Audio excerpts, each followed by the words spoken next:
Hi, it's Bruce Tucker once again with the Morrisania and Harlem River Railroad. If you stay tuned to the very end of this video, you'll see some clips from my recent visit to Steamtown USA, where I videoed their number 26 switcher locomotive as it was being put away for the day for rest, using their turntable and sending the locomotive into their roundhouse.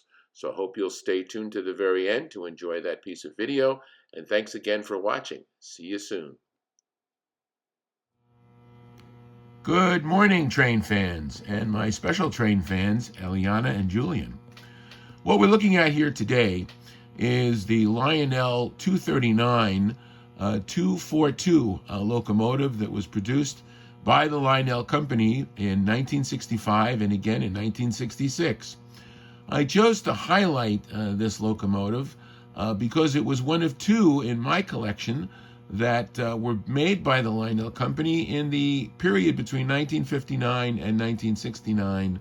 It kind of represents an interesting period for Lionel and an interim period for Lionel, because the company was struggling quite a bit from a business perspective, competing with toy road racing sets, and model rocketry, and a lot of things were going on in the early 1960s with regard to the space program, and that was attracting a lot of attention, and a lot of toys were being produced at that time to certainly take advantage of that. And Lionel certainly tried to do that as well.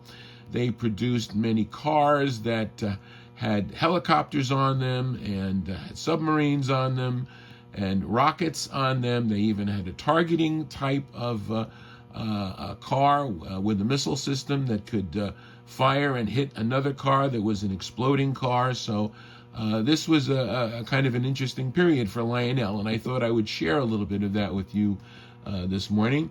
The 239 that you see in front of you, and the other locomotive that I have in my collection, which was from the same period, the 242 that you see here, same wheel configuration.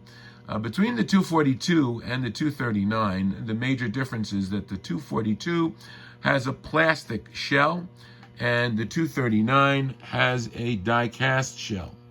Another major difference is that the 242 has no smoking capability, but it does have an operating headlight. Okay? The 239, in addition to having a smoker capability, also has a headlight at the front.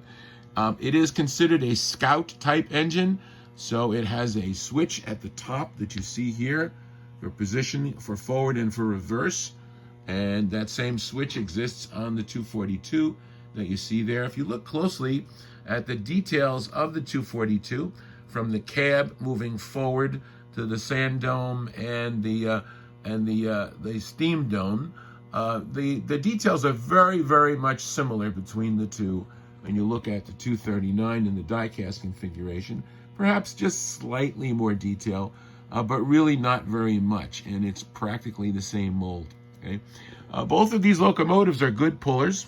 Okay, and both of them are fully operational. The headlights work on both of them, and the smoker works quite well on the 239. We're going to see it running around the track in a few seconds, but I just wanted to talk a little bit more about it. The interesting thing, I suppose, about the 239 is I picked this locomotive up at one of the recent train shows, and it was sitting on a table, I believe, at the York train show in York, Pennsylvania, and it was on a table that said $15 for any engine on the table. And they had a collection of 239s and 242s and a few others, and this one looked to be in the best shape of all of the ones that were sitting on the table, and it literally required nothing more than a basic cleaning and a little bit of oil and grease, and it was ready to run. And the smoker was working perfectly on it, so I got this beautiful locomotive for $15 at the York train show, and it's one of the reasons I highly recommend that if you are into trains, whether you're a collector or you're an operator, certainly a great place to go to get some bargains and also meet some fellow train aficionados while you're there. The story behind the 242 is that I inherited this locomotive from my son-in-law's grandfather's train collection.